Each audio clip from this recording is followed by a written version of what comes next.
वंदे मातरम। नमस्कार, जय श्री राम। आज वीडियो का शाम का मेरा मन तो नहीं था, लेकिन एक ऐसा कांड हुआ है, एक ऐसा दुखद स्थितियां पैदा कर दी है, ख़ास तौर से हमारे छात्रों के प्रति, मेडिकल के छात्रों के प्रति। नीट पीजी 2026 का जो 3 मई को एग्ज़ाम हुई थी, नीट की एग्ज़ाम, उसका पेपर लीक हुआ या कि उसका अंश लीक हुआ या कि उसका गेस्ट पेपर लीक हुआ, उसको लेकर के बवंडर उठा हुआ है। मैं आज के इस वीडियो को 3 भागों में एकदम बिल्कुल पिन पॉइंटेड बात करेंगे। हम 3 भागों में हम बांट रहे हैं। पेपर लीक कैसे हुआ, पता कैसे चला, अब सरकार क्या कर रही है, पहले क्या कुछ हुआ था और सरकार ने क्या उससे सीख ली, और वर्तमान स्थितियां क्या है जो अब ठीक करने के लिए। 4 भाग। पहला, कैसे ये सारा कांड किया गया। ये कांड किया गया केरल और तमिलनाडु से टेलीग्राम जो एक एप्लीकेशन होती है, उसके माध्यम से राजस्थान के सीकर में कुछ सेंटर्स थे, वहाँ पर वो पेपर पीडीएफ में आया। लगभग 410 सवाल थे, क्वेश्चन, और वो लगभग 750 पेज की पीडीएफ बताई जा रही है। वो उस पीडीएफ में वो सारे क्वेश्चन आए और सॉल्व भी पेपर था, वो पूरा गेस्ट पेपर था। गेस्ट पेपर में सॉल्यूशन भी रहता है, तो वो करके दिया गया था। सीकर में की जो कंसल्टेंसी थी, उसने उन पेपर्स को 5-5 लाख में बेचा, ऐसा कहा जा रहा है। फिर वो धीरे धीरे 3 मई तक आते आते तो फिर वो फोटोकॉपी सेंटर, व्हाट्सएप पर जा कर के, और वो हज़ारों रुपया में भी वो गया और सब तरफ फैल गया। यहाँ तक तो हो गया कि ये हुआ कैसे, कहाँ से। तमिलनाडु और केरल से टेलीग्राम के ज़रिए सीकर आया राजस्थान, और राजस्थान में फिर ये वहाँ से फैलना शुरू हुआ। ठीक, यहाँ तक हुआ। यहीं से फिर अन्य जगह भी गया, फिर व्हाट्सएप पर तो जनरल हो गया वो। ये तो फैलने का तरीका। पता कैसे चला?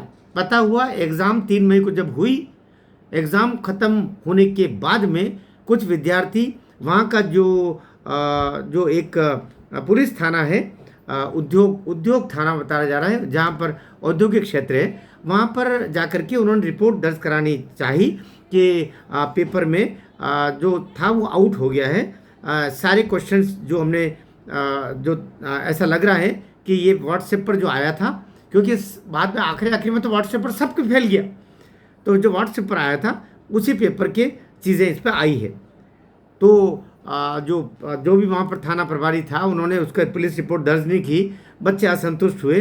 बच्चों ने जो एनटीए है, नेशनल टेस्टिंग एजेंसी, उसको मेल के द्वारा भेज दिया। उसका तरीका है, उसमें ऑप्शन दिए हुए हैं। तो एनटीए जो नेशनल टेस्टिंग एजेंसी है, उसके पास में मेल किया, ऐसा ऐसा हुआ है, हम रिपोर्ट भी कर रहे हैं, रिपोर्ट हमारी दर्ज नहीं हो रही है।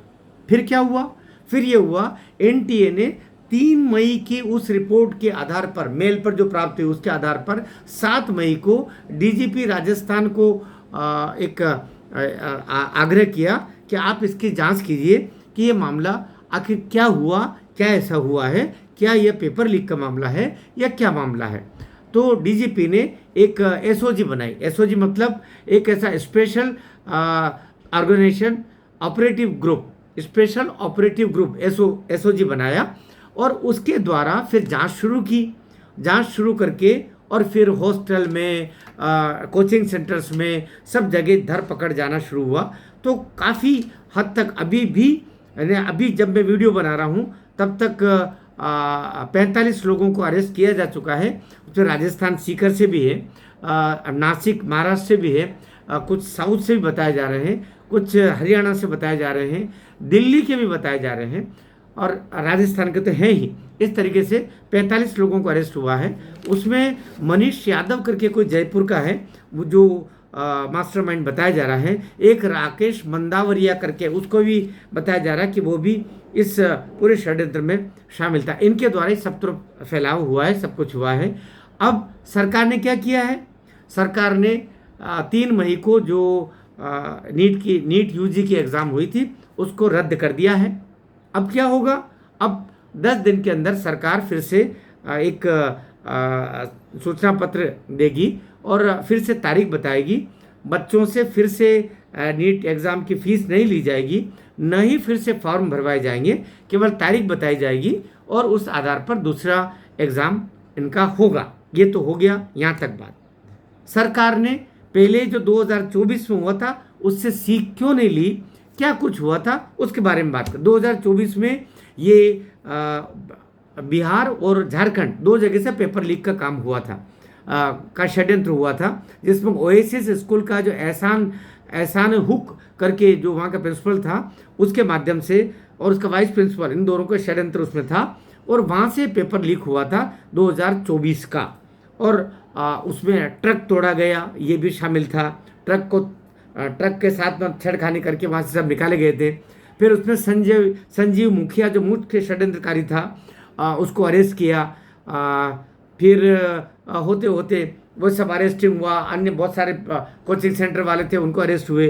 बाद में क्या हुआ, बाद में ये हुआ कि जमानत पर छूट गए कुछ। अभी क्योंकि ये बहुत बड़ा सरगना है संजीव मुखिया, उसको अन्य एग्ज़ाम जो होती रहती है ऐसी ऑनलाइन एग्ज़ाम, ऑफलाइन एग्ज़ाम, उसमें भी उसका FIR है उसके खिलाफ है। इसलिए इस संदर्भ में तो जमानत हो गई, लेकिन बाकी नहीं होने के कारण अभी वो जेल में है। ये जमानत क्यों हो गई इन लोगों की, क्योंकि जो पुलिस है वो पुलिस 90 दिन में चार्जशीट दाखिल नहीं कर पाई, इसलिए बाय डिफ़ॉल्ट जिसको कानून में बोलते हैं उसके तहत इनको बाय डिफ़ॉल्ट इनको जमानत मिल गई। तो कहीं ना कहीं पुलिस, कहीं ना कहीं प्रशासन, कहीं ना कहीं जुडिशरी, बहुत दुख से बोल रहा हूँ मैं, ये सब उन पापों को छिपाने में फिर शामिल हो जाते हैं। जुडिशरी का रोल शायद कम रहता होगा क्योंकि उसमें अन्य जो सरकारी वकील, ये वकील, वो न जाने के जज को क्या पता रहता है पीछे क्या कुछ हो रहा है, लेकिन सिस्टम ऐसा है जिसके तहत ऐसा हुआ है। अब बच्चों के लिए जो सिंसियरली तैयारी करते हैं उनके ऊपर क्या बीतरी होगी। आपने तो कह दिया फिर से एग्ज़ाम होगी, लेकिन ये फिर से एग्ज़ाम उनके मानस पर कितनी पीड़ा दे जाएगी। और जिन नालायकों ने ये कार्य किया उन पर तो क्या अरेस्ट होंगे, फिर जमानत पर छूट जाएंगे।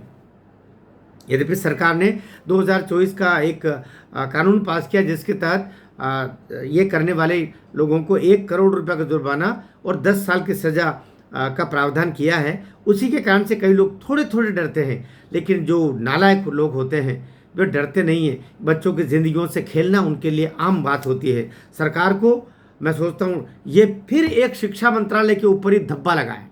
NTA किसके अधीन कार्य कर रही है? शिक्षा मंत्रालय भारत सरकार के अधीन काम कर रही है। तो पहले कहीं न कहीं UGC का मामला फिर मैं याद दिला रहा हूँ। UGC में धर्मेंद्र प्रधान जी दोषित है, उनको पता, उनके नाक के नीचे सब कुछ हो गया। फिर दूसरा वो जो जुडिशरी के ऊपर, न्यायपालिका के ऊपर पाठ्यक्रम में 7वीं कक्षा में रख दिया। आखिर सुप्रीम कोर्ट ने कहा ये किताबें वापस करो, ये आपको माफ़ी मांगना पड़ी। और अब तीसरा NTA का कांड अभी हुआ है। धर्मेंद्र प्रधान जी, आपसे कुर्सी अगर नहीं संभल रही है छोड़ दीजिए, क्यों मोदी सरकार को बदनाम करवा रहे हो। और ये कोचिंग सेंटर वाले, सारे कोचिंग सेंटर बंद होने चाहिए। ये पाप की जड़ है, बच्चों की जिंदगियां खराब करने वाली जड़ है कोचिंग सेंटर, ये बंद होने चाहिए। आप अपने ओपिनियन भी दीजिएगा, वीडियो शेयर कीजिएगा, मेरा आपसे आग्रह है, शायद सरकार के कान खुले। भारत माता की जय।